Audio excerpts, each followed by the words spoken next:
როდესაც თქვენთვის კარგად ნაცნობმა პოლიტიკურმა ლიდერებმა ამოწურეს თავიანთი თავი, როდესაც ქვეყანაშია სამართლიანობის დეფიციტი, თქვენ უნდა მივხვდეთ, რომ ორზე მეტი პოლიტიკური ძალი და უნდა მოხდეს არჩევანი. დროა მივიღოთ სამართლიანი გადაწყვეტილება. შემოხაზე 9 სამართლიანი საქართველოსთვის.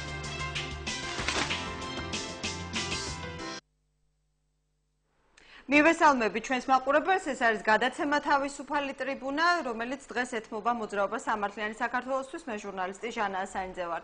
დღევანდელი ჩვენი გადაცემის სტუმრები გახლავან პარტიის უფლებამოსილი პირი ქალბატონი თამარ ჯუღელი, ანა უსტიაშვილი ისნის მაჟორიტარობის კანდიდატი, თამარი არაჯული ჩუღურეთის მაჟორიტარობის კანდიდატი, ცირა ჯავახიშვილი პარტიის მცხეთა მთიანეთის რეგიონის ხელმძღვანელი. პირველ რიგში მოგესალმებით ქალბატონ თამარ და თქვენთან მექნება ასეთ შეკითხვა. ძალიან ექსკლუზიური გადაწყვეტილება მიიღო თქვენი პარტიის ლიდერმა, როდესაც ის პირველ ნომრად დაგასახელდა. რა თქმა უნდა, როგორც ქალი, ჩემთვის ასიამოვნოა, როდესაც ამ საკითხს აღნიშნავ ხოლმე.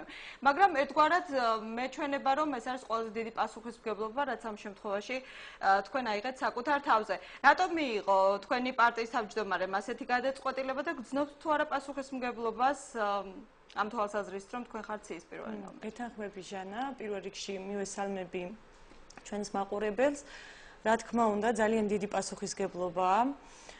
სრულიად ვაცნობიერებ ჩემს პასუხისგებლობას არა მარტო ჩემი პარტიის წინაშე, არამედ ჩემი ელექტორატის წინაშე, მთლიანად საქართველოს წინაშე და ვფიქრობ, რომ შევძლებ და არ გაუტყუნებ იმედებს არც პარტიას და არც ჩემ ელექტორატს. რაც შეეხება გადაწყვეტილებას, რომ მე ყოფილიყავი სიით პირველი, ეს იყო განპირობებული იმ გარემოებიდან, რომ ჯერ ყოფილიყო ბალანსი და გენდერული ბალანსი და ყოფილიყო დაცული და მეორე ის რომ პარტიას აქვს უფრო მეტის ამბიცია ვიდრე 5%-იანი ბარიერია და სწორედ ამიტომ ბატონი სერგო ჯავახიძე არის სიით მე-7 ნომერი. მიუხედავად იმისა, რომ თქვა ქალბატონი არის პირველი ნომერი, მაინც პირველი ნომერი არ არის ის პირობა, რომ იყოს თქვა პრემიერობის კანდიდატი. ბატონი სერგო იქნება პრემიერობის კანდიდატი და სიით მე-7 ნომერი მხოლოდ და მხოლოდ იმ მარტივი მიზეზის გამო, რომ პარტიას აქვს უფრო მეტი ამბიცია, ვიდრე 5%-ია. კეთილი, მაგრამ ამ ეტაპზე ოპოზიციური პარტიებისთვის, ისეთი პარტიებისთვის, როგორც ამ შემთხვევაში არის მოძრაობა სამართლიანი საქართველოსთვის, ძალიან დიდი ამბიცია რეალურად, რომ გადალახოს ბარიერი. მაგრამ თქვენ ახლა ამ ეთერში განაცხადეთ, რომ გაცლებთ უფრო მეტი ამბიცია გაქვთ, ვიდრე ბარიერის გადალახვა. დიახ, ჩვენ თვითმმართველობის, როდესაც იყო ადგილობრივი თვითმმართველობის არჩევნები, ჩვენ მქონდა 9%-იანი შედეგი. და მთელი პასუხისმგებლობით შეგვიძლია განვაცხადოთ, რომ ეს იყო იმ გუნდის დამსახურება, რომელიც მაშინ ჩვენ ადგილობრივი თვითმმართველობის არჩევნებზე გვყავდა. მე პირადად ვიყავი ისნის რაიონში, ისანი-სამგორის რაიონში და ჩვენი გუნდი ყველაფერს აკეთებდა იმისთვის, რომ ეს შედეგი დაედო. ქალბატონ თამარ, მაშინ სხვა მოცემულობა იყო, მაშინ სხვა გუნდი იყო, რეალურად თქვენი ამორჩეველი სხვა სეგმენტის იყო, მერე თქვენი პარტია გაიყო, სხვა ელექტორატი შეიძინეთ. ახლა პარტიული ამომრჩეველი, ასე ვთქვათ, თქვენ შედარებით უფრო ნაკლები გაქვთ. ანუ თქვენ შეგიძლიათ დაეყრდნოთ იმ ამომრჩეველს, რაც ამ ეტაპისთვის თქვენს რიგებშია გაწევრიანებული. ამ ეტაპისთვის რამდენად რეალურია, რომ თქვენ 5%-იანი ბარიერი გადალახოთ? ჩვენ საკმაოდ ოპტიმისტურად ვართ განწყობილი და რეალურად გვეჩვენება, რომ 5%-იანი ბარიერი გადავლახოთ, თუნდაც იმ მარტივი მიზეზის გამო, რომ ჩვენ გვაქვს საგარეო პოლიტიკა მთლიანად შეცვლილი წინა ადგილობრივი თვითმმართველობის არჩევნების შემდეგ ჩვენ შეგვეცვალა მმართველობა პარტიაში და მმართველობის ცვლილებასთან ერთად შეგვეცვალა საგარეო კურსიც. ჩვენ გავხდით ევროპული ორიენტაციის პარტია და ვცდილობთ დაბალანსებული პოლიტიკა ვაწარმოოთ. აქედან გამომდინარე ჩვენი პროგრამული პრიორიტეტიც ის არის, რომ პარტიამ აწარმოოს დაბალანსებული პოლიტიკა და თვითონ პარტიის ხედვაც არის ისეთი, რომ არ შეიძლება არჩეული იყოს ორი პოლიტიკური პარტია პარლამენტში, უნდა იყოს მრავალპარტიული პარლამენტი, ამიტომ თვითონ ქალბატონ თამარ, უკაცრავად გაგაწყვეტინეთ, როდესაც პოლიტიკურ პლატფორმას იცვლის ხოლმე პარტია, ეს ხშირ შემთხვევაში ამომრჩევლის თვალში აღიქმება როგორც რაღაცა ცვალებადობისკენ მიდრეკილი პოლიტიკური სუბიექტი. ანუ გამოდის, რომ რაღაცა უფრო ნაკლები სტაბილურობა აქვს მას შესაბამისად, არ აქვს ჩამოყალიბებული ეს პოლიტიკური პლატფორმა. თქვენ შემთხვევაში ეს როგორ მოხდა? რატომ შეიცვალეთ ეს პლატფორმა, რის საფუძველზე გახდით უფრო სხვა პლატფორმაზე გადაწყობილი პოლიტიკური სუბიექტი? ეს დღევანდელმა ამოცემულობა მოგცა ჟანა. დღეს არ შეიძლება იყო ორიენტირებული მხოლოდ ერთ საგარეოდ მხოლოდ ერთი მიმართულებით. ჩვენი პროგრამული პრიორიტეტი სწორედ ეს არის, რომ ჩვენ ამოვდივართ ერთადერთი ამომავალი წერტილიდან, რომ ჩვენ ვართ მეზობლად რუსეთის და გვინდა რუსეთი, გვინდა მისი ბაზარი, მაგრამ ჩვენ ვართ სტრატეგიული მეზობელი რუსეთის, მაგრამ ვართ სტრატეგიული პარტნიორი ამერიკის, მაგრამ ჩვენ ვართ ევროპის ნაწილი. ჩვენ ამოვდივართ ამ ამომავალი წერტილიდან, რომ ჩვენ ვაწარმოოთ დაბალანსებული პოლიტიკა, როგორც რუსეთთან, ისე ამერიკასთან, მაგრამ ჩვენ ვართ ევროპის ნაწილი. როდესაც შეიცვალეთ თქვენი საგარეო კურსი, ეს გადაწყვეტილება მიღებული იქნა იმიტომ ხომ არა, რომ გეზი რუსეთისკენ ამ ეტაპისთვის, ამოცემულობისთვის არ არის უკვე პოპულარული, მაგრამ შესაბამისად ძალიან დიდი გამბედაობა სჭირდება იმას, რომ თუ მე მაქვს გეზი რუსეთისკენ, ამის დეკლარირებას დღევანდელ საქართველოში, დღევანდელ მოცემულობაში ძალიან დიდი გამბედაობა სჭირდება, დიდი სითამამე და ამას სხვა რაღაცებიც მოყვება, მაგალითად ოპონენტების მხრიდან ბევრი ლაფის. გასაგებია, მაგრამ ცალსახად ურთიერთობა რომელიმე საგარეო სუბიექტთან ჩვენთვის არ არის მიუღებელია და გამომდინარე იქიდან, რომ ჩვენ მქონდა ურთიერთობა ედნაირ რასიასთან მქონდა დადებული ხელშეკრულება და გახსოვს ალბათ ის კადრები, როდესაც ბატონმა სერგომ 8 აგვისტოს ჩვენ სამხრივად გავწყვიტეთ ეს ხელშეკრულება. მე ვფიქრობ, საკმაოდ კარგი გადაწყვეტილება იყო ამ ხელშეკრულების სამხრივად გაწყვეტა, რადგან ეს იყო პიროვნულ ურთიერთობებზე დაყრდნობით დადებული ხელშეკრულება და არა თქვათ ორ მოძმე ხალხს შორის ურთიერთობა. ჩვენ ვფიქრობთ, რომ ჩვენ გვინდა კეთილმეზობლური ურთიერთობა რუსეთთან, რუს ხალხთან, მაგრამ ჩვენ ამ ეტაპზე არაფრის დათმობის სანაცვლოდ. არაფრის დათმობის სანაცვლოდ და რუსეთის დღევანდელ ხელისუფლებასთან ალბათ ჯერჯერობით საუბარი ზედმეტია. კეთილი, ჩვენ გვყავს მაყურებელი, შეკითხვით გთხოვთ მოусმინოთ. უსმენთ. ქალბატონებო. მოგესალმებით. სამია ქალბატონი, მომწონხართ რომ ლაპარაკობთ. ქალბატონო, მე მაქვს აი ასეთი შეკითხვა თქვენთან სამივესთან. თუ ორი ხართ ვერ არავის მაპატიეთ. არა, 6-ნი ვართ სულ მთელ სტუდიაში. ძალიან დიდი ბოდიში რომ უნდა გადაუხვიოთ ცოტა თემას, არ გეწყინოთ. გაგვაგებინეთ ქალბატონო, კითხეთ ინგა გრიგორიას. ის არის თუ არა ნაციონალი. გულზე დაიდოს ხელი. ძალიან დიდი მადლობა ქალბატონო, მაგრამ მინდა შეგახსენოთ, რომ ინგა გრიგორია არის ქრისტიან-დემოკრატიული პარტიის წევრი, შესაბამისად ის არის მაჟორიტარობის კანდიდატი, შესაბამისად დღეს თავისუფალი ტრიბუნა ეთმობა მოძრაობა სამართლიანი საქართველოსთვის და არა ქრისტიან-დემოკრატიულ პარტიას. ამიტომ იმედია მოგვიტევებს მაყურებელი ამ კითხვაზე უბრალოდ არ ვიცი, რა პასუხი უნდა გაგეცათ, მაგრამ რაც შეეხება რუსეთთან ურთიერთობას, ეს არის ძალიან მნიშვნელოვანი საკითხი და აქვე რუსეთთან დაკავშირებით მინდა გკითხოთ. ძალიან ბევრი ადამიანი საუბრობს იმაზე, რომ რუსეთის მხრიდან შესაძლოა განხორციელდეს წინასაარჩევნო პერიოდში ვითარების ესკალაცია, შეიძლება ახალი ტრიუკები დაიგეგმოს ჩვენი ქვეყნის უსაფრთხოებასთან დაკავშირებით, სულ ცოტა ხნის წინ მოხდა ლაფანყურის მოვლენები. რამდენად ვარაუდობთ, რომ წინასაარჩევნო ჯერ კიდევ არის რაღაც გარკვეული პერიოდი დარჩენილი, რომ რუსეთმა რაღაც მორიგი პროვოკაციები განახორციელოს, რითაც პრაქტიკულად კიდევ ერთხელ შეგვახსენებს თავს და კიდევ ერთხელ დააბნევს საზოგადოებას და ამორჩევას. ღმერთმაც გნას, რომ ასე არ მოხდეს, ჟანა, ამიტომ ყველა პოლიტიკურ ძალას უნდა კონდეს იმის შეგნება, რომ ეხლა რაიმე რადიკალური ნაბიჯების გადადგმისკენ არ მივილტყოდეთ, აუცილებელია, რომ ყველა პოლიტიკური ძალა ეწეოდეს დაბალანსებულ პოლიტიკას, ეს არ იყოს ნერვების არჩევნები, არ იყოს ნერვების ომი და მაქსიმალურად დიპლომატიური მიდგომა უნდა იყოს ერთმანეთის მიმართ აი ამ პოლიტიკურ პარტიებს და პოლიტიკურ სუბიექტებს შორის, რომ არ მოხდეს არც დაპირისპირება ქვეყნის შიგნით და არც გარედან რაიმე პროვოკაცია. კეთილი, სანამ ჩვენი გადაცემის სხვა სტუმრებთან გადავიდოდე, შეკითხვით მინდა ასე ვთქვათ, თქვენ კითხოთ პასუხი კითხვაზე. NDI-მ მოუწოდა პოლიტიკურ პარტიებს, რომ გაზარდონ ქალთა რიცხვი თავიანთ პარტიის რიგებში. თქვენმა პარტიამ ეს ინიციატივა აიტაცა საკმაოდ წარმატებით, მრავალი ქალია თქვენი პარტიის რიგებში, მაგალითად თქვენი ჩათვლით და განსაკუთრებით ექსკლუზიურია კიდევ გავმეორდები პირველ კითხვასთან შედარებით, რომ სიის პირველი ნომერია და რეალურად გამოდის, რომ თქვენი პარტიის თავმჯდომარემ NDI-ის ეს ინიციატივა ძირფესვიანად გაიზიარა, მაგრამ მე მაინტერესებს თქვენი, როგორც ქალის, ამ შემთხვევაში სიის პირველი ნომრის პოზიცია. რამდენად მომზადებულია დღევანდელ ქართულ საზოგადოებაში ქალი იმისათვის, რომ აქტიურად მიიღოს მონაწილეობა პოლიტიკურ პროცესებში?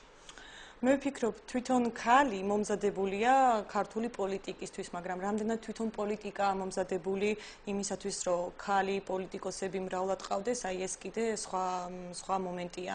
რაც შეეხება ჩვენ პრიორიტეტს და ჩვენს ინდიაის თქვათ მითითების გათვალისწინებას, ჩვენ თელ რიგ რაიონებში გვყავს ქალი კანდიდატები, თითქმის უმეტესი დიდი რაიონები, რაც გვაქვს იქ ქალი მაჟორიტარი კანდიდატები გვყავს, საკმაოდ დიდი იმედებს ვამყარებთ ქალ კანდიდატებზე და ვთვლით, რომ გაამართლებს ეს ჩვენი ექსპერიმენტი. ამ კითხვის და საკითხის გაგრძელება კიდევ ერთხელ ნებას ვიტოვებ, რომ გავაგრძელებთ ამ თემას, უბრალოდ მაყურებელს ვთხოვთ, რომ დასვა შეკითხვა. გამარჯობა. მედით ქალბატონებო, მე მინდა კითხოთ, აი დღეს პენსიების დარიგება დაიწყო და ისინი ვინც ელოდნენ პენსიების დამამაც 67 წლის ასაკის ზემოთ მარტო მოხდა და იმედგაცრუებული დარჩნენ ყველა ის პენსიონერი, რომელიც რაღაც ორი კატეგორიის დამამაც ელოდნენ აი 65 წლის ასაკამდე და 65. კარგი, დიდი მადლობა ქალბატონს, მე დაახლოებით თუ შეიძლება რა. აი თქვენ პარლამენტში შესვლის შემთხვევაში ხო არ მოწყობდებიან კიდევ ეს ჩვენი მოქალაქე დიდი მადლობა ქალბატონო, ზოგადად ისეთი პათოსი დაიწყო, რომ მივხვდი, რომ ამ კითხვას დასვამ და მე ხშირ შემთხვევაში, როდესაც ასეთ კითხვებს უსვამენ ხოლმე ისეთი პარტიის წარმომადგენლებს, რომლებიც ხელისუფლებაში არ არიან, უბრალოდ არაკორექტულად მივიჩნევ ხოლმე, მაგრამ თქვენ შეგიძლიათ იმ შემთხვევაში თუ მოხვალთ დაუშვათ ხელისუფლებაში, საპენსიო რეფორმა თქვენ შემთხვევაში როგორ გადაისინჯებთ? დიახ. ჩვენ ერთ-ერთ პრიორიტეტად გვაქვს საპენსიო კალათის ასე რომ ვთქვათ ზრდა, თუმცა ქალბატონს მინდა მივმართო, რომ ძალიან ხშირია რიგი პოლიტიკური პარტიებისგან ესეთი თემების წამოწევა, როგორიც არის პენსია, ადამიანზე ახდენენ პროვოცირებას და ფაქტიურად ხდება პოპულისტური განცხადებები. მაშინ, როდესაც საქართველოში 850,000 პენსიონერია, სულ მცირე, სამჯერ მეტი დასაქმებული უნდა ყავდეს საქართველოს, რომ მოხდეს პენსიის გაორმაგება და მზრდა 200 და 300 ლარამდე. ეს პოპულისტური განცხადებები ერთგვარი ხრიკია პენსიონერების გულის მოსაგებად. აუცილებელია და ჩვენ პროგრამულ პრიორიტეტებად გვაქვს ზუსტად საპენსიო პენსიის ზრდა, მაგრამ აუცილებელია მოხდეს მუშახელის დასაქმებულთა ზრდა, რომ მოხდეს პენსიების ზრდაც. ეს ყველაფერი ეტაპობრივად უნდა მოხდეს და აუცილებელია იყოს საქართველოში ბალანსი, აუცილებელია იყოს საქართველოში სტაბილური მდგომარეობა, რომ შემდეგ ვისაუბროთ რაიმე ზრდაზე. ჯერჯერობით სტაბილურობას ვერ ვინაჩვენებთ, აი ყოველთვის არის ცვლილებები, აღმავლობა, დაღმავლობა და თქვათ ხელისუფლების სვლა და ასე შემდეგ. უნდა იყოს სტაბილური გარემო, აუცილებელია, რომ შემდეგ მოხდეს იგივე დასაქმება, დასაქმებულთა ზრდა და შემდეგ უკვე პენსიების ზრდა. აუცილებლად დღესდღეობით დღეს არსებული პენსიით შეუძლებელია ცხოვრება და ის საარსებო მინიმუმი რაც არის, გადასახედია და ყველა ვარიანტში საარსებო მინიმუმზე ბევრად მაღალი უნდა იყოს პენსია. კეთილი, ქალბატონ თამარ, სანამ მაყურებელი კითხვას დასვამდეს, მე მინდა გავაგრძელო ის თემა, რომელიც ძალიან მნიშვნელოვანია, თქვენ მრავლად ყავთ ქალი კანდიდატები და მე მაინტერესებს თქვენ შესაბამისად მონაწილეობას იღებდით ალბათ ამ კანდიდატების შერჩევისას, რა იყო ის ძირითადი კრიტერიუმი, რის მიხედვითაც არჩეთ კონკრეტული ქალბატონები კანდიდატებად და რა პრინციპით იხელმძღვანელეთ ამ შემთხვევაში? რა იყო ამოსავალდებულება? ძირითადად ჩვენთვის პრიორიტეტი იყო ის პროფესიული განათლება, რაც ამ ქალბატონებს ჰქონდათ ამა თუ იმ სფეროში. განათლების სფეროზე, როდესაც ადამიანი მუშაობს და მას განათლების სფეროსთან არ აქვს შეხება, რაღაც ტრაფარეტულ განცხადებებს აკეთებს და მას შიგნიდან ის განათლების სისტემა არ ტკივა. განათლების სისტემასთან დაკავშირებით ჩვენ გვაქვს ესეთი პროგრამული პრიორიტეტი, რომ აუცილებელია განათლებაში სახელმწიფოს მაქსიმალური ჩართულობა და ჩართულობა როგორ? აუცილებელია და თანადაფინანსება მოახდინოს სახელმწიფომ და ამ სახელმწიფოს თანადაფინანსება უნდა მოხდეს არა მარტო უმაღლეს საფეხურზე, არამედ საშუალო აღსავსრდელ და საშუალო საფეხურებზე. ამის გამომდინარე იქედან, რომ ხელისუფლებას მართალია ძვირი უჯდება განათლება, მაგრამ უფრო ძვირი დაუჯდება გაუნათლებელი ადამიანი, რადგან გაუნათლებელი ადამიანი არის სოციალურად დაუცველი და სახელმწიფოს მისი შენახვა ბევრად უფრო ძვირი უჯდება. ამიტომ ჯობია დღეს ვიზრუნოთ ამ ადამიანებზე დაწყებითი საფეხურიდან დამთავრებული საშუალო და უმაღლეს საფეხურამდე და მოხდეს მაქსიმალურად ხელისუფლების თანადაფინანსება კონკრეტულ განათლების კეთილი, თამარ, თქვენ ისე ვართვით მე თემას გავაგრძელებ, იმიტომ რომ არა ვცდეთ სასაუბრო თემას. გავაგრძელებ ქალბატონ ანა უსტიაშვილთან, რომელიც არის ისნის მაჟორიტარობის კანდიდატი და ქალბატონო ანა, მე მოგმართავთ ასეთ შეკითხვით. თქვენ ხართ ერთ-ერთი იმ ადამიანთაგანი, რომელიც საკმაოდ კარგად იცნობს განათლების სისტემას, განსაკუთრებით კერძო სკოლების და კერძო ბაღების პრობლემას, ზოგადად მასწავლებლებთან, პედაგოგებთან დაკავშირებულ პრობლემას. მე მაინტერესებს პირველ რიგში დავიწყოთ თქვენთან საუბარი იმის შესახებ, რა იყო თქვენი მთავარი мотивация, რის გამოც მიიღეთ გადაწყვეტილება, რომ ყოფილიყავით პარტიაში მოძრაობა სამართლიანი საქართველოსთვის და ისნის მაჟორიტარობის კანდიდატი. დავიწყოთ იქიდან ჟანა, რომ მე დავიბადე ისნის რაიონში, გავიზარდე ისნის რაიონში და მეტნაკლებად ვისნობ ისნის რაიონის პრობლემებს. აქედან გამომდინარე, მაქვს ერთი კერძო სკოლა ისნის რაიონში და ორი კერძო ბაღი. და ძალიან კარგად ვიცი ამ პარტიის ყველანაირი პირობა და აქედან გამომდინარე გადავწყვიტე, რომ შევსულიყავი ამ პარტიაში და დაარსების დღიდანვე გვერდში ვდგევარ ამ პარტიას და ყველანაირად ვეხმარები. თქვენ ხართ თუ არა ის ადამიანი, ვინც პარტიის განათლების სეგმენტზე მუშაობს და რეალურად რა პარტიული, ასე ვთქვათ, პრიორიტეტებიც აქვს განათლების სფეროსთან დაკავშირებით, ყველაფრის ავტორი თქვენ ხართ. რა თქმა უნდა, პარტია მუშაობს განათლების სისტემაზე ძალიან დიდი ხანია და ძალიან ბევრი პრობლემები გვაქვს განათლების სისტემაში. დავიწყოთ იქიდან, რომ განათლების სისტემა ფაქტიურად არის ძალიან დიდი პრობლემების წინაშე დგა, კერძოდ ეს არის მასწავლებლების ძალიან დიდი პრობლემა არსებობს, იმიტომ რომ არის ფაქტიურად მასწავლებლები არიან ძალიან ცუდ მდგომარეობაში. ალბათ უფლებო მდგომარეობაში, დიახ. კეთილი, სულ ცოტა ხნის წინ კიდევ ერთი რეფორმა განხორციელდა, რეფორმას არ დავარქმევდი ალბათ მინიმი რეფორმა სერტიფიცირებულ მასწავლებლებთან დაკავშირებით. მე რამდენადაც ვიცი, ამაში იყო ძალიან ბევრი ლაფსუსები და ხარვეზები. ზოგადად თქვენ როგორც სკოლის დირექტორს და ფლობელს, ასე ვთქვათ, და ბაღების ფლობელს, მასწავლებლებთან დაკავშირებით რა დისკრიმინაციული ქმედება განხორციელდა? სერტიფიცირებულ მასწავლებლებთან დაკავშირებით სერიოზული პრობლემები გვაქვს იმასთან დაკავშირებით, რომ ყველა სერტიფიცირებული მასწავლებლის დაფინანსება არის 75 ლარი. წინამძღ შემთხვევაში თუ მასწავლებელს არ აქვს 18 საათი, ის 75 ლარის ოდენობით ხელფასს არიღებს. ანუ ეს ყველაფერი დამოკიდებული არის სკოლის დირექტორზე, რას გადაწყვეტს სკოლის დირექტორი კონკრეტულად. მე ძალიან ბევრი შემთხვევა მაქვს, თუნდაც ისნის რაიონში მასწავლებლები მომართავენ, რომ ქალბატონო ანი გავიარე მე სერტიფიცირება, ჩავაბარე ორივე გამოცდა წარმატებით, მაგრამ არ მეძლევა 75 ლარი, იმიტომ რომ სკოლის დირექტორმა გადაწყვიტა, რომ არ მაძლევს სრულ განაკვეთს. ანუ ეს არის საუბარი არის 18 საათზე.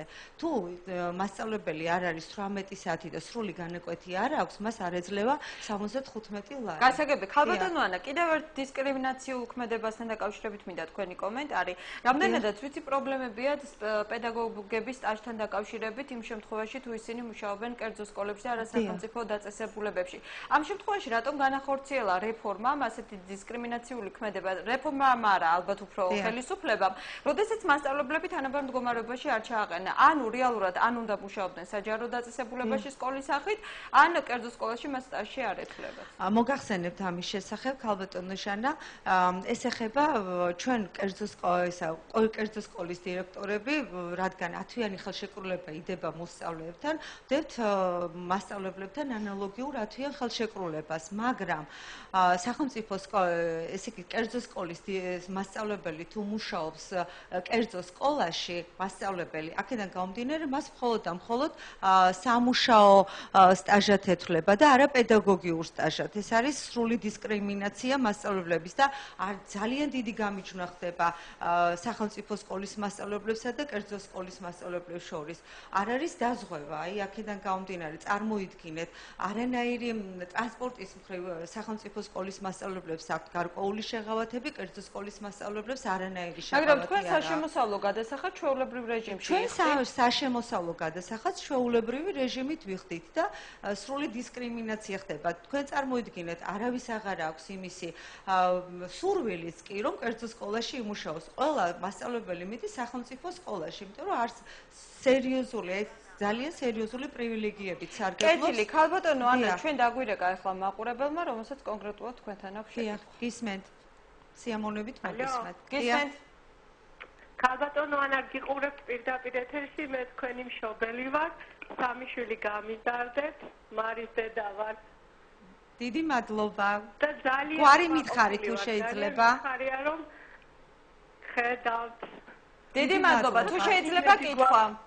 თუ შეიძლება კითხვა. და ძალიან წუხარო კითხვა არ დასვა თქვენი მისამართით.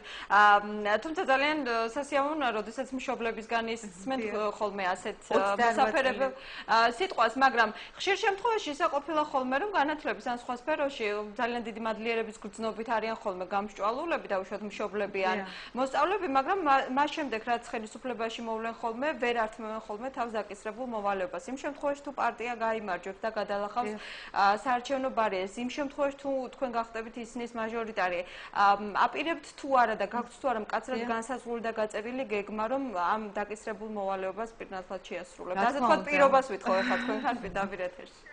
აუცილებლად შევასრულებ ქალბატონო ჟანა ამ პირობას, იმიტომ რომ 28 წელიწადია პედაგოგიური მუშაობის სტაჟი მაქვს და მთელი სიცოცხლე პედაგოგია ეს აი ამ საქმეს ვემსახურები. აქედან გამომდინარე აუცილებლად შევასრულებ და შეუსრულებ ჩემს მშობლებს იმ პრობლემებს და ყველანაირ პირობას ვიძლევი, რომ ყველაფერს გავაკეთებ იმისათვის, რომ ყველა მშობელი და ყველა პედაგოგი იყოს კმაყოფილი, რა თქმა უნდა. კეთილი, ძალიან საინტერესოა ზოგადად ეს თემა. მასწავლებლების დაზღვევა ახსენეთ და მინდა გკითხოთ მიმდინარე ეტაპისთვის, მიმდინარე სასწავლო წლისთვის რეფორმამ რა ახალი სურპრიზები მოუმზადა მშობლებს და ბავშვებს.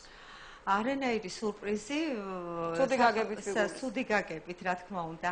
სახელმწიფო სკოლის მასწავლებლები არიან დაზღვეულები, სარგებლობენ კორპორაციული ტელეფონებით, აგრეთვე აქვთ ტრანსპორტის მხრივ გარკვეული შეღავათები, რითაც ვერ სარგებლობენ კერძო სკოლის მასწავლებლები და ეს ასე ვთქვათ, სერიოზულ პროტესტს იწვევს ჩვენს მასწავლებლებში.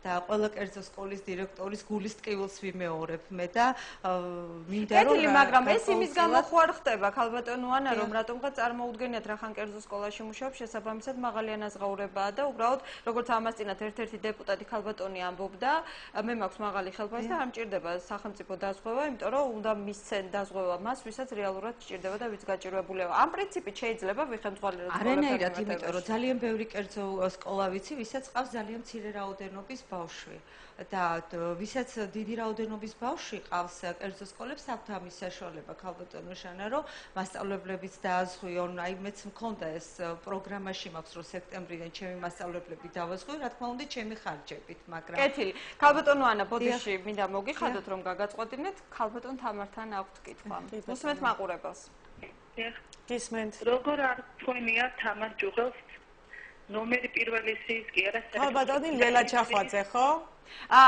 უკაცრავად მე არ ვიცი ქალბატონი ლელას შესახებ ქალბატონი ლელა ჩახვაძე კარგი პირდაპირ დიდი მადლობა აქვს მნიშვნელობა იმიტომ რომ რევანშისტული პოზიციებიდან ქალბატონი ჟანა ვიტყვი თუ შეიძლება ეს რომ მაყურებლისთვის იყოს ცნობილი არის ჩვენი ყოფილი გურიის რაიონული ორგანიზაციის თავმჯდომარე რომელიც იყო ნოღაიდელის დროს თქვენ თუ იცით ცნობილი ბრიფინგები როდესაც ყრილობა მიმდინარეობდა ქალბატონი მაშინაც გულანძღავდა და ამის შემდეგ მოდის მთელი რიგი ამ ქალბატონისგან ქალბატონ თამარ მოდით ახლა ნება მიბოძეთ მე ჩაგეკითხოთ ისევ მაყურებლის ინტერესიდან გამომდინარე იმ შემთხვევაში როდესაც პირდაპირ ეთერში რეკავს ქალბატონი ამ შემთხვევაში გენდერულ თანასწორობასაც ვიცავ და როდესაც პიროვნულად გეხებათ ამიტომ რატომ არ გცხვენია რომ ხარც ის პირველი ნომერი რამდენად შეიძლება და რამდენად ოპტიმალურია რომ ასეთი ქალბატონი დარჩეს პოლიტიკაში თუნდაც სხვა პოლიტიკური სუბიექტის ეს სხვა პოლიტიკური სუბიექტების გადასაწყვეტია რომ ეს ქალბატონი რომელიმე პოლიტიკურმა ძალამ თქვათ აიყვანოს მე პიროვნულად ეროვნულად ვერ შევეხვები ამ პიროვნებას. გზახსნილია და ყველა პოლიტიკურმა პარტიამ უნდა გააკეთოს თავისი არჩევანი. ჩვენმა ლიდერმა გააკეთა არჩევანი და ეს პიროვნება ჯერ კიდევ დიდი ხნის წინ გარიცხა პარტიიდან. კეთილი, ძალიან დიდი მადლობა. უბრალოდ მე მაყურებელს მინდა შევახსენო, ეხლა მე არ ვარ თქვენი პარტიის წევრი, უბრალოდ ეთერი მიმყავს, მაგრამ როგორც ჟურნალისტი ყოველთვის მოვითხოვ ხოლმე მეტ კორექტულობას და იმ შემთხვევაში, როდესაც პოლიტიკური ოპონენტები ხართ, პოლიტიკურად გაუსწორდით ერთმანეთს და არაპიროვნულად. მით უმეტეს სირცხვილია, როდესაც პოლიტიკოსებზე ვსაუბრობთ და ესეთი დაპირისპირება პირდაპირ ეთერში. კეთილი, ქალბატონ თამარი არაჯულს მინდა მივმართოთ ჩუღურეთის მაჟორიტარობის კანდიდატი.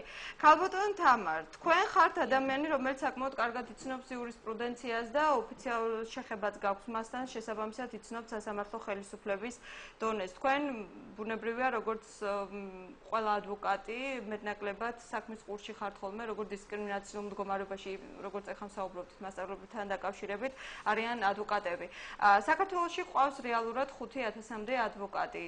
დაუხვეწავი გვაქვს საკანონმდებლო ბაზა ისევ წუწუნებთ ადვოკატები და იურისტები იმასთან დაკავშირებით, რომ ერთხელ და სამუდამოდ ვერ შეიქმნა ესეთ სამართლებრივი გარემო, როდესაც შეუძლია რიგით ამომრჩეველს, რიგით ქართველს კომფორტულად იგრძნოს თავი საკუთარ სახლში, საკუთარ სამშობლოში.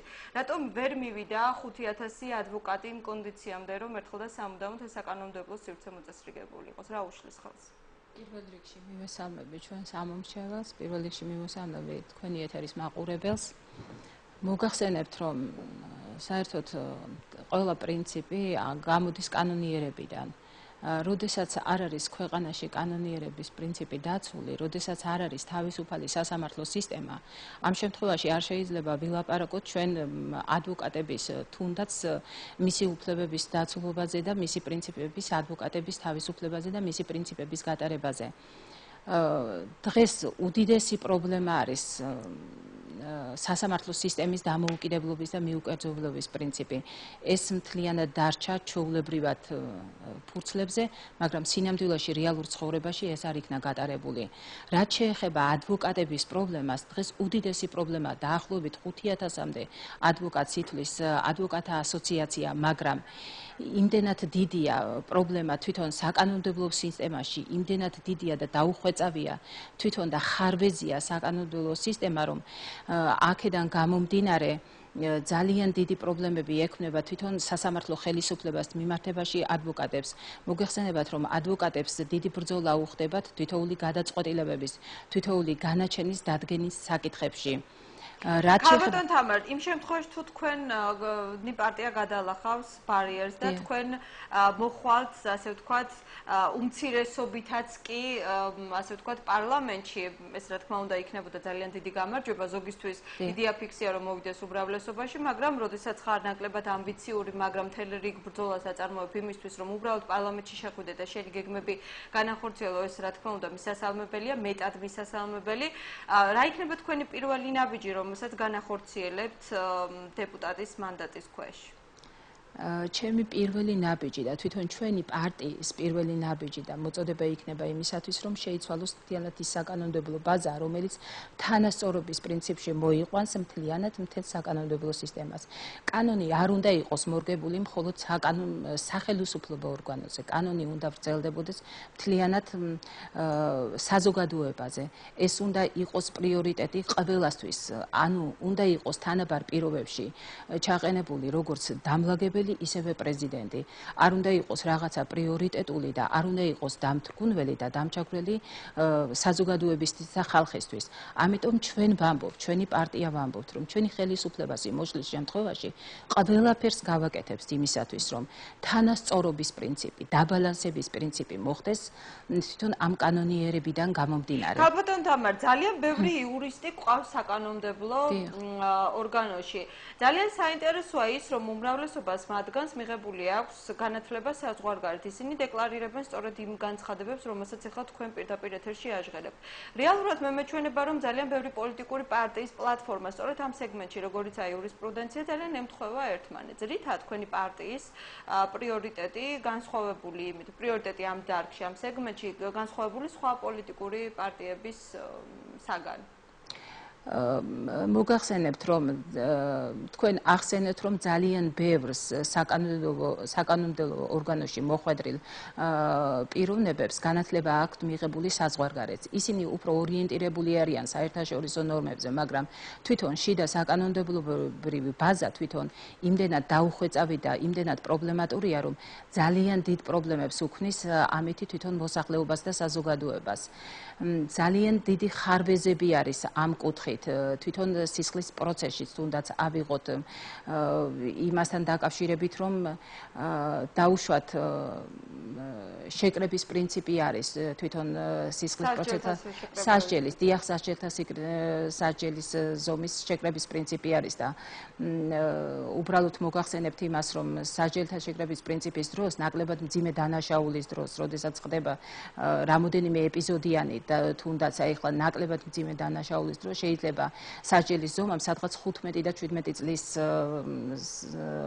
მიაღწიოს ამ წლებს იმ შემთხვევაში, როდესაც განსაკუთრებით მძიმე დანაშაულის დროს უფრო ნაკლები სასჯელი იქნეს განსაზღვრული და ეს ძალიან დამამძიმებელი არის თვითონ ჩვენი საზოგადოების და ჩვენი მოსახლეობისთვის იმ შემთხვევაში, ვისაც ეს პრობლემა აწუხეს და აი ამ პრობლემის და აი ამ დილემის წინაშე დგას. ამიტომ ჩვენ ვამბობთ, ჩვენი პრიორიტეტი იქნება, რომ მთელი საკანონმდებლო ბაზა უნდა იქნეს გადახედილი, უნდა იქნეს მოყვანილი იმ ჩვენი ქართულ გარემოსთან შესაბამისობაში. რა თქმა უნდა, იმიტომ რომ მთელი საკანონმდებლო თითქმის მთელი საკანონმდებლო მე უბრალოდ შევეხები სამოქალაქო კუთხით არის გერმანული სამართლიდან ნათარგმნი და ძალიან დიდი ლაფსუსებით არის ეს ყველაფერი ნათარგმნი და არ არის ჩვენ სინამდვილესთან შეხებაში და ჩვენ სინამდვილესთან მოყვანილი. ამიტომ ქალბატონ თამარ, ჩვენ გავარკვიეთ სფერო, რომელშიც თქვენ აპირებთ აქტიურად იმუშაოთ, მაგრამ მეორეს მხრივ გაქვთ ძალიან საინტერესო სტატუსი. თქვენ ხართ ჩუღურეთის მაჟორიტარობის კანდიდატი. როდესაც ვსაუბრობთ იმაზე, რომ თქვენ უნდა იყოთ ჩუღურეთელების, ასე ვთქვათ, დამცველი პარლამენტში, აქვე არ შეიძლება გვერდი აუაროთ თქვენს ოპონენტებსაც. ძირითადად შემთხვევაში, როგორც ხდება ხოლმე, ოპოზიციური პარტიები საპირწონედ მიიჩნევენ ხოლმე ნაციონალური მოძრაობის კანდიდატებს, მაგრამ თქვენ გყავთ ოცნების კანდიდატიც, ანუ რომელსაც მოიაზრებენ, რომ გადალახავენ ბარიერს კი არა, იქნებიან საპირწონე ნაციონალური მოძრაობის შემდგომ პარლამენტში. ამ შემთხვევაში თქვენ რამდენად შეძლებთ ოპონირება გაუწიოთ საკმაოდ ძლიერ კანდიდატებს, პიროვნულად შეიძლება ძლიერები არ არიან, მაგრამ პარტიულ დონეზე მათი სიძლიერე უკვე თვალშისაცემია. ჩემი რაიონს კარგად ვიცნობ, ჩემი რაიონის წარმომადგენელი ვარ. 26 წელია ჩემ რაიონში ვცხოვრობ და ვიცით თითოეული მოსახლის, თითოეული მოქალაქის პრობლემა და მე უბრალოდ შემიძლია ვთქვა, რომ ჩემ ოპონენტებსაც შემიძლია მოუწოდო, რომ მათ არ შეიძლება რომ კონკრეტული პრობლემებით ილაპარაკონ. ცოტა ეს პრობლემები ცოტა შიგნით უნდა გადაიტანონ, უფრო პერიფერიული კუთხით უნდა შეხედონ ამას. მოსახლეობა ძალიან დაჩაგრულია პერიფერიებში, იმ ცენტრალური მაგისტრალებიდან რომ შევიდეთ ცოტა პერიფერიებში და ერთი 100 მეტრი ცოტა სიღრმით რომ შევიდეთ, ჩვენ დავინახავთ უამრავ პრობლემას. მოუწესრიგებელია აი კომუნიკაციები, არ არის გზები, არ არის წყალი, არის პრობლემა დენის.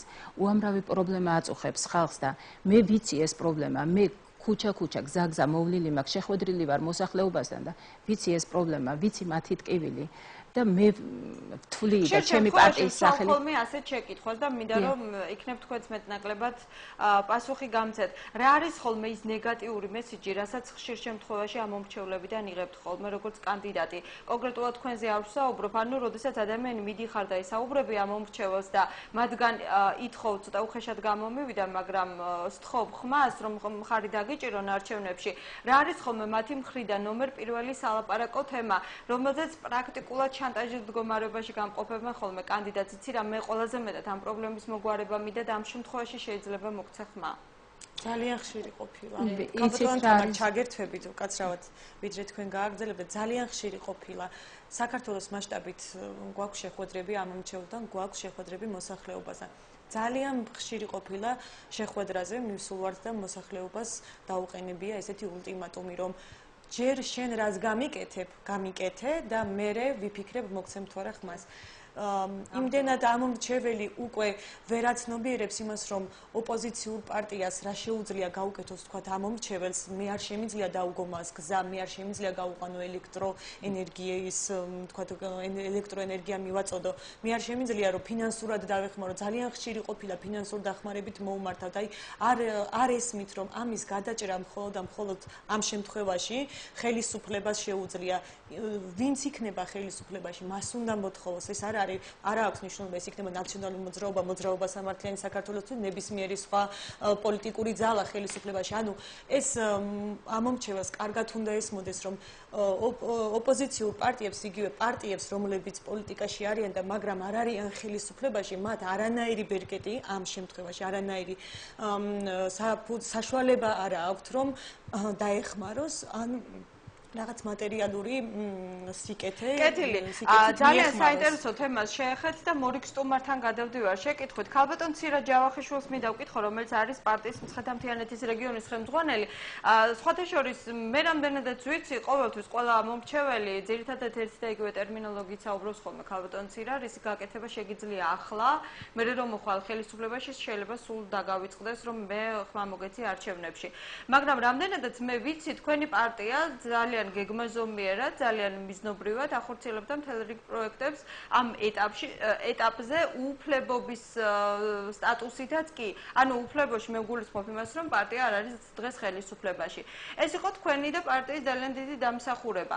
მე მინდა მესაუბროთ ეხლა იმის შესახებ, რა პროექტები განახორციელა მცხეთა-მთიანეთის მასშტაბით პარტიამ, რაში დაინახეთ ყველაზე დიდი პრობლემა, რომლის მოგვარებაც ამ ეტაპისთვის თქვენ როგორც ოპოზიციონერმა შეძელით და რეალურად აპირებთ თუ არა ამ ხაზის გატარებას იმ შემთხვევაში თუ მოხვედით პარლამენტში.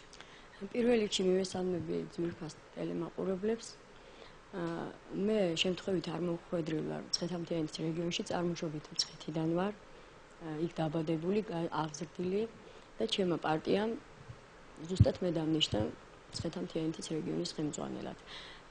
იცით რა არის, მე თითოეული ადამიანის გულის ტკივილი ზეპირად ვიცი მცხეთა-მთიანეთში, თითოეული სოფლის ტკივილი და მე ჩემი საქმიანობა დავიწყე ამ თემით ზუსტად. ჩვენი პარტია მოვიდა დღეს, იმიტომ რომ დღესვე ემსახუროს ხალხს. დღესვე გაუკეთოს ის, რის შესაძლებლობაც. ეს ძალიან რთული მისია, მე მგონი დამეთანხმებით ქალბატონ ცირა და მე მაინტერესებს რა ბერკეტი, რა საშუალება და თუნდაც ვისაუბროთ, რატო უნდა ავუაროთ გვერდი ფინანსურ და მატერიალურ მხარესაც. ეს არის ყველაზე მნიშვნელოვანი, რასაც დღეს პოლიტიკური ნების გარდა პრობლემების გადამწყვეტის ძირითადი საფუძველი. კი ბატონო, წეღან ქალბატონმა თამარმა ზუსტად თქვა, რომ ჩვენ არანაირი ბერკეტები არ გვაქვს, რომ ფინანსურად დავეხმაროთ ხალხს, არანაირი ბერკეტები არ გვაქვს, რომ როგორც სახელმწიფოს აქვს ბერკეტები, ისე დაუდგეთ ხალხს მხარში, მაგრამ მე მოვიპოვე ეს ბერკეტები მცხეთა-მთიანეთის რეგიონის ხელმძღვანელობასთან, დაჟინებული თხოვნით, რომ ის რაც ეკუთვნის ხალხს, ყოველთვის გაუკეთოს ხალხს. რაც ეკუთვნის ხალხს, ქალბატონო ცირა, რატომ წყვეთ თქვენ და არის ის ადგილობრივმა თვითმმართველობის ორგანოებმა? კი ბატონო, აი საქმეც ამაშია, რომ ადგილობრივი თვითმმართველობა, ეგრეთ წოდებული საკრებულოები, რომელიც შედგება გამგებლისგან, რწმუნებულისგან და ხალხის მიერ არჩეული დეპუტატებისგან, აი მათ ხელშია მთლიანად სოფელი, ასე ვთქვათ. და აღმოვაჩინეთ ჩვენი მუშაობის შედეგად, რომ თვითონ ადგილობრივი ხელისუფლება მოქმედებს თავისი პრინციპებით და არა ხალხის.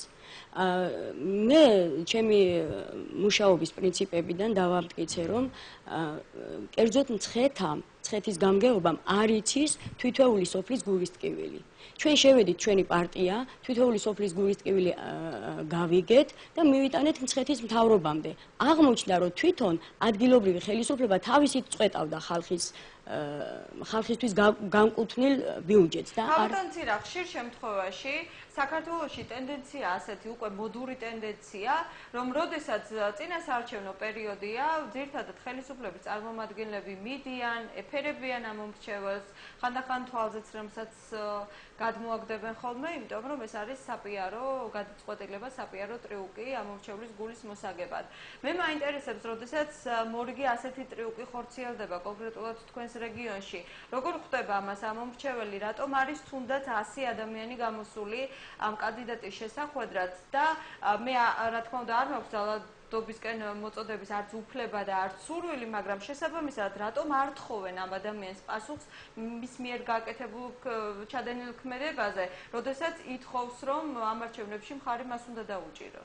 იცით რა არის, ჩვენი პარტია არ მოვიდა იმისათვის, რომ ჩვენ ხალხს შევპირდეთ, აი ჩვენ მუთაქებს გაგიხსნით, დაგირიგებთ ფულს, ჩვენ არ ვყიდულობთ მოსახლეობას სატელიტური ანტენებით, მაცივრებით, სარეცხის მანქანებით. ჩვენ წეღანაც ვახსენე, მოვედით იმისთვის, რომ დღეს ვემსახუროთ ხალხს. და ჰარმონია გავაბათ თუნდაც დღეს მთავრობასთან და მთავრობასა და ხალხს შორის. გაბატონცირავით მუთაქებს ხსნის და სატელიტურ ანტენებს არიგებს უხვად და პირდება რომ ხვალზე $1 მილიარდ ჩაგიდებს სოფლის მეურნეობაში. რა მომგებიან სტატუსში იმყოფება ამ ეტაპზე? იცით რა, ჩვენი იმიტომ გაიმართა სულ ცოტა ხნის წინ მრავალათასიანი აქცია და მე უგულისხმობ აი ამ პერიპეტიებს. კი ბატონო, გაიმართა, მაგრამ 2 დღის უკან მცხეთის რაიონის სოფელ მუხრანს ვახსენებ, გაიმართა ისევ კონკრეტულად ოპოზიციური პარტია ოცნება შემოვიდა, მაგრამ მე მგონი ხალხმა დაინახა. ბოდიში მინდა მოგიხადოთ, ძალიან საინტერესო პრეცედენტს აქვს ადგილი, ჩემთან არის შეკითხვა, უსმენთ. ქალბატონო ჟანა, გამარჯობა. გამარჯობა. ეს ქალბატონი ამბობს, რომ ჩვენ გვაქვს ბერკეტებიო. როგორ ექნება ბერკეტები მას, როცა ნუღაიდელი არის მიკროტიჩიანი? მეორეც ერთი კიდევ, რომ საქართველოში არსებობს ლეგიტიმური ზვიად გამსახურდიას კანონიერების დაკანონება ხონიშნავს ლეგიტიმაცია.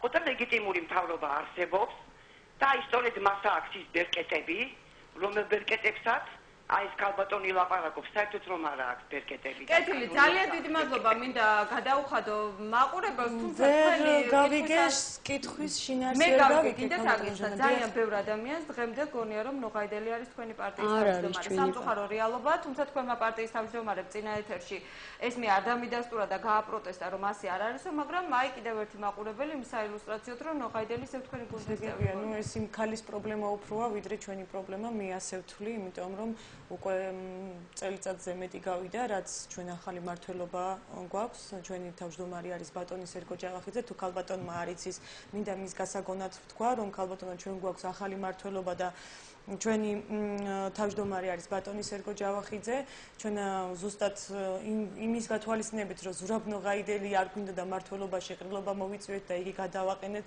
დაკავებული თანამდებობიდან და გავუშვით პარტიიდან, აქედან გამომდინარე ჩვენი ილუსტრაცია ბატონ ნოღაიდელთან მით უმეტეს თუ მიკრიტიჩიანი იყო, ეს მე პირველად მესმის, პირველად არანაირ შეურაცხყოფას არ ვაყენებ ბატონ ზურაბს, იგი როგორც პოლიტიკური ლიდერი და პოლიტიკური პარტიის ლიდერი ვერი ვარგა და ამიტომ გადავწყვიტეთ პარტიის რიგითმა წევრებმა, რიგითმა პიროვნებებმა, რომ შეგვიკრიბა ყრილობა, დელეგატებს შეეკრიბა ყრილობა და გადაგვეყენებინა ბატონი ზურაბ ნოღაიდელი. კეთილი, მაგრამ ხომ არ გეჩვენებათ, რომ ჩვენი მაყურებლის მსგავსად ძალიან ბევრ ადამიანს ჯერ კიდევ აქვს თქვენ პარტიასთან ნოღაიდელის აჩრდილის იდენტობის, ასე ვთქვათ, ერთგვარი ილუზია. არ ვიცი, შეიძლება ეს წინასაარჩევნო პიარის ნაწილია, შავ პიარის ნაწილი, მაგრამ ამ ეტაპზე რამდენადაც ვიცი, თქვენ საერთოდ არანაირი ურთიერთობა არ აქვს ზურაბ ნოღაიდელთან. გარდა იმისა, რომ ჩვენ გვაქვს ბატონ ზურაბ ნოღაიდელთან სასამართლო დავა გაჩაღებული, ასე რომ ვთქვათ, 1 წლის განმავლობაში და ქალბატონმა თამარმა ისაუბრა სასამართლო სისტემაზე 1 წლის განმავლობაში ვერ მოვახერხეთ აღსრულება იმ მარტივი მიზეზის გამო, რომ როდესაც სასამართლო გავიარეთ სამივე ინსტანცია და უზენაესმა სასამართლომაც დაგვიდასტურა ჩვენი სიმართლე, მოხდა ისე, რომ ჩვენ ხელში მქონდა საახსრულებო ფურცელი და ბატონ ზურაბ ნოღაიდელს მქონდა მხოლოდ გარაჟი მის სახელზე რიცხული, ანუ მილიარდელ ნოღაიდელს მქონდა მხოლოდ გარაჟი საკუთრებაში, ისიც სხვა პიროვნების მფლობელობაში არსებული გარაჟი, მხოლოდ სახელი და გვარი ეწერა ზურაბ ნოღაიდელის და 1 წლის განმავლობაში ვცდილობთ მაქსიმალურად რომ აღსრულდეს სამართალი, აღსრულდეს კანონი და იმ კარდაკარ დავალიანებაზე, რაც არის ჩვენ სასარგებლოდ დარიცხული თანხა, დარიგდეს კარდაკარ წარმომადგენლებზე. რამდენად გაქვთ იმედი, როგორც იქნა რაღაც სასწაული მოხდა ამ ქვეყანაში, რომ თქვენ ეს სასამართლო პროცესი მოიგეთ? მაგალითად ხშირად ამბობდნენ, რომ ეს იყო უბრალოდ ბრძოლა ზურაბ ნოღაიდელის წინააღმდეგ, არც ხელისუფლებას არ გადაწყვეტიებ ჟანა, ეს არ იყო ბრძოლა ზურაბ ნოღაიდელის წინააღმდეგ, ეს იყო მთელი საქართველოს მასშტაბით, ასობით ადამიანი დაზარალებული, მთელი საქართველოს მასშტაბით. არ არსებობდა უბანი, არ არსებობდა რაიონი და არ არსებობდა ქალაქი, სადაც ნოღაიდელს არ ქონდა ვალი. დღესაც კი, გარდა კარდაკარ დავალიანებისა, დღესაც კი მთელ რიგ იურიდიულ ფირმებში, სადაც გვაქვს ურთიერთობა, ეს არის დაცვის სამსახური, თუ ეს არის სატელეფონო დავალიანება, არ ვიცი, მთელი რიგ იურიდიულ ფირმებში ჯერ კიდევ ნოღაიდელს აქვს დავალიანებები, რომელსაც ჩვენ მივხვდით. მთელი 4 თვის განმავლობაში ჩვენ ქონდა ყადაღა დადებული მხოლოდ და მხოლოდ იმის გამო, რომ ზურაბ ნოღაიდელს ქონდა პირადი კვლევა ჩატარებული, ბატონი ცქიტიშვილი იყო კვლევის ესე ვთქვათ ორგანიზატორი, ხელმძღვანელი, რომელსაც ქონდა 55,000 ვალი და ჩვენ მცირე ბიუჯეტიანი პარტია ვართ, 55,000 ლარის დაფარვას ჩვენ მოვუნდით 4 თვე და 4 თვე ჩვენ ქონდა ყადაღა და ფაქტიურად ფუნქციონირებას სასამართლო პროცესი. ამ შემთხვევაში კარდაკარის პროექტისთვის გადასახდელი თანხა რა კონდიციაში იმყოფება, იმიტომ რომ სულ ცოტა ხნის წინ თქვენს წინააღმდეგ რამდენიმე ადამიანი გამოვიდა და მინდა კიდევ ერთხელ იგივე ქალბატონი ლილა ჩახვაძე, რომელიც წეხან საუბრობდა და რომელიც მათ ზარი შემოუშვა პირდაპირ ეთერში, მის გასაგონებაც მინდა რომ ვთქვა, რომ ჯერ აღსრულება არ არის დასრულებული, რაღაც ეტაპი თანხის ჩამოირიცხა, მაგრამ რომ არ იყოს პრეცედენტი იმისა, რომ ვთქვათ ერთ რაიონში დარიგდა და სხვა რაიონებში არ დარიგებულა, უნდა აღსრულდეს საქმე, რომ მოხდეს თანხის დარიგება. თუმცა მინდა ვთქვა, რომ მთელ რიგ რაიონებმა არ მოგვაწოდეს სიები, ანუ ეს გადაწყვეტილება, რომელიც გამოიტანა საქალაქო სასამართლომ და მე უკვე უზენაესმა სასამართლომ ძალაში დატოვა, ეს გადაწყვეტილება არის მხოლოდ მთელ რიგ რაიონებზე, იმ რაიონებზე, რომლებმაც მოგვაწოდეს სიები და რომლებმაც მიიღეს მონაწილეობა სასამართლო პროცესში. ხოლო იმ რაიონებმა, რომლებიც სახელზე ჩვენ თანხა არ მოგვიგია, იმათ რა თქმა უნდა თანხას ჩვენ ვერ გაუხსნებთ. კეთილი, რამდენად არსებობს იმის შესაძლებლობა, გარანტიას მოვერიდები ამ სიტყვის გამოყენებას, რომ წინასაარჩევნოდ ამ თანხის დარიგება მოხდეს? აღსრულებაზეა დამოკიდებული, ჯერ კიდევ ერთი კვირის წინ მოვახდინეთ თანამესაკუთრედ ცნობა ზურაბ ნოღაიდელის თავის მეუღლის, რომ მომხდარიყო აღსრულება და გასულიყო აუქციონზე ბინები. აუქციონზეა დამოკიდებული და საახსრულებო ბიუროზე რამდენად ოპერატიულად მოახდენენ ამ თანხების ამოღებას. ალბათ ყველაფერს თავისი კანონები აქვს, თავისი ვადები აქვს და აუქციონზე იქნება დამოკიდებული. როგორც კი აღსრულდება, ჩვენ სრული პასუხისგებლობით შემიძლია განვაცხადო, რომ იმ პიროვნებებზე, რომლებზედაც მოგებული გვაქვს სასამართლო პროცესი, ყველა თანხა უკლებლივ დარიგდება. კეთილი, გარდა იმისა, რომ თქვენ ხართ იურისტი და ბუნებრივია, ყველაფერი პრაქტიკულად თქვენს დონეზე წყდება, რაც კი ხდება პარტიაში და განსაკუთრებით სასამართლოსთან დაკავშირებით, თქვენ ასევე ყავთ ჯუღურეთის მაჟორიტარობის კანდიდატი ქალბატონი თამარი არაჯური, რომელიც ამ სპეციალობის არის და რომელიც მეტნაკლებად ფლობს კიდეც ამ სიტუაციას. განსაკუთრებით ძალიან ბევრი ქალბატონმა თამარმა აღნიშნა, რომ ძალიან ბევრი ადამიანია, ასეულობით ადამიანი დაზარალებული და ზოგიერთ მათგანს აქვს რევანშისტული პოზიციაც. ბუნებრივია ზოგმაგან სკეპტიკური პოზიციაც აქვს, რომ ეს თანხა ვერა და ვერ მივა მის ასე ვთქვათ ჯიბემდე. რა ლაფსუსები დაინახეთ სასამართლო პროცესში და რამდენად არსებობს იმის გარანტია, რომ ბოლოს და ბოლოს ეს ადამიანები დაკმაყოფილებული იქნება, რა ცეკუთვნის იმას აიღებ? გასაგებია თქვენი შეკითხვის ფორმატი, უბრალოდ მე მინდა განმარტო ქალბატონი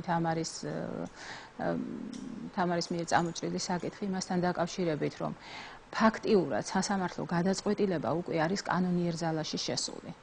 ანუ სასამართლომ უკვე დაამთავრა ეს პროცედურა. ამას წინ უკვე ვერაფერი ვეღარ აუდგება.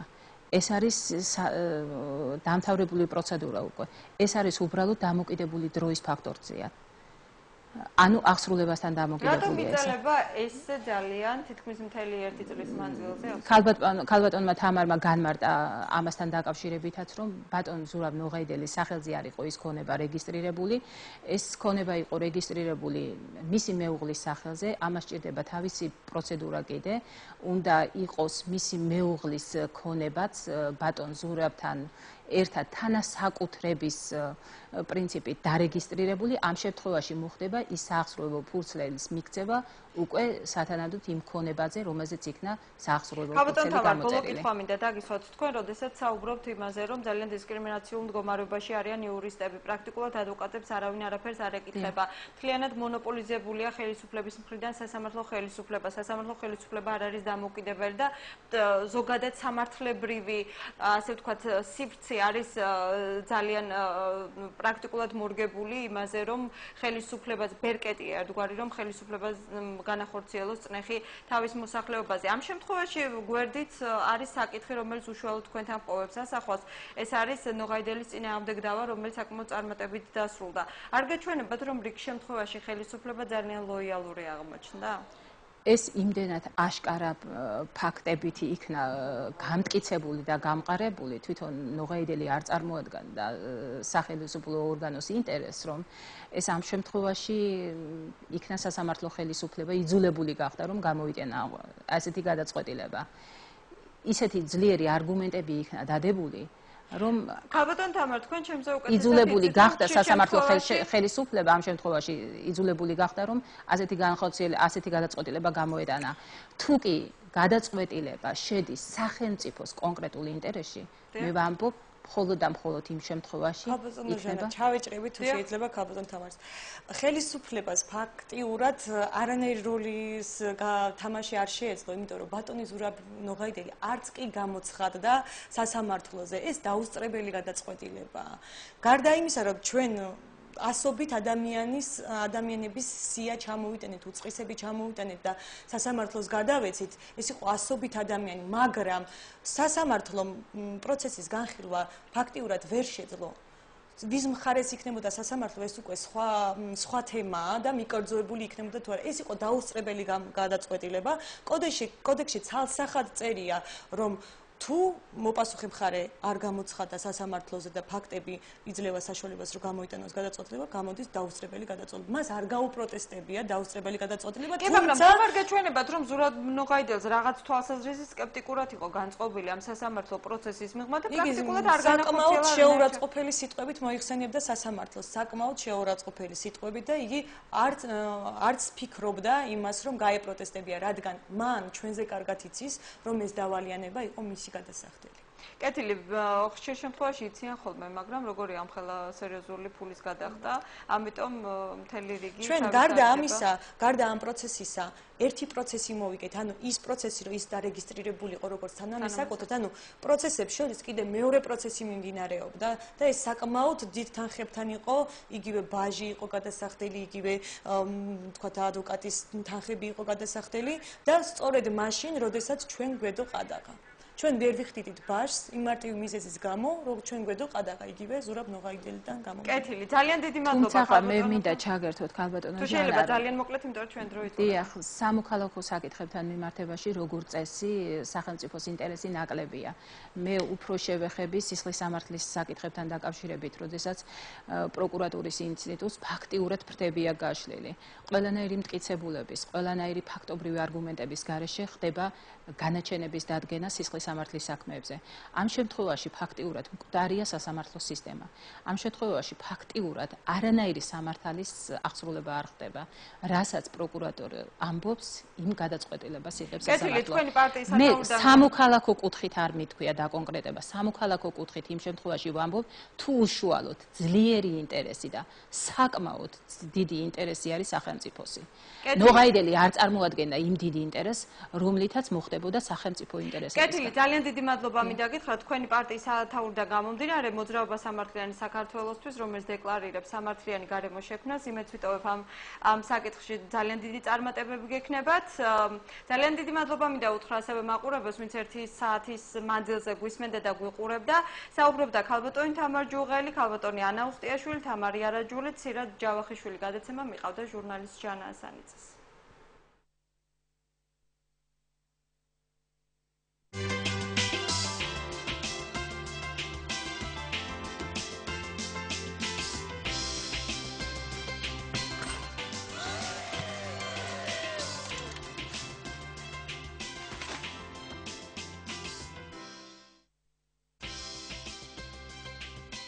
როდესაც თქვენთვის კარგად ნაცნობმა პოლიტიკურმა ლიდერებმა ამოწურეს თავიანთი თავი, როდესაც ქვეყანაშია სამართლიანობის დეფიციტი, თქვენ უნდა მივხვდეთ, რომ ორზე მეტი პოლიტიკური ძალი და უნდა მოხდეს არჩევანი. დროა მივიღოთ სამართლიანი გადაწყვეტილება. შემოხაზე 9 სამართლიანი საქართველოსთვის.